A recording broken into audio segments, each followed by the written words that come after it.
Hi friends, அனைவருக்கும் வணக்கம். Welcome to பசுமை தமிழ்.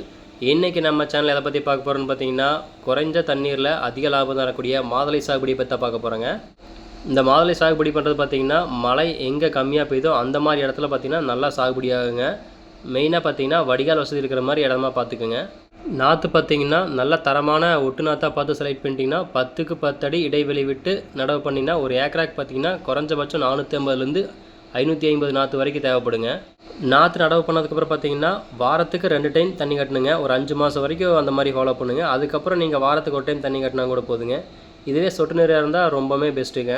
அதிகமாக பார்த்தீங்கன்னா பக்க கிளைகள் வர்றதை நீங்கள் ரிமூவ் பண்ணிடுங்க. இதனால் உங்களுக்கு பூக்கள் அதிகமாக உற்பத்தி ஆகும், உங்களுக்கு பழங்களும் ஜாஸ்தியாக கிடைக்குங்க. இப்போ நடவு பண்ண 6 மாதத்தில் பூக்கள் பூக்க ஆரம்பிச்சிடுங்க. அதுக்கப்புறம் 8 மாதத்துலேருந்து நீங்கள் அறுவடை பண்ண ஆரம்பிச்சிடலாங்க. வருஷத்துக்கு பார்த்தீங்கன்னா 2 டைம் அல்லது அதிகபட்சம் 3 டைம் உங்களுக்கு அறுவடை பண்ணலாங்க. இந்த டிப்ஸ் உங்களுக்கு யூஸ்ஃபுல்லாக இருந்திருக்குன்னு நினைக்கிறேன். இது போன்ற மேலும் சுவாரஸ்யமான தகவலுக்கு நம்ம சேனலை சப்ஸ்கிரைப் பண்ணி ஃபாலோ பண்ணிக்கோங்க. நன்றி, வணக்கம்.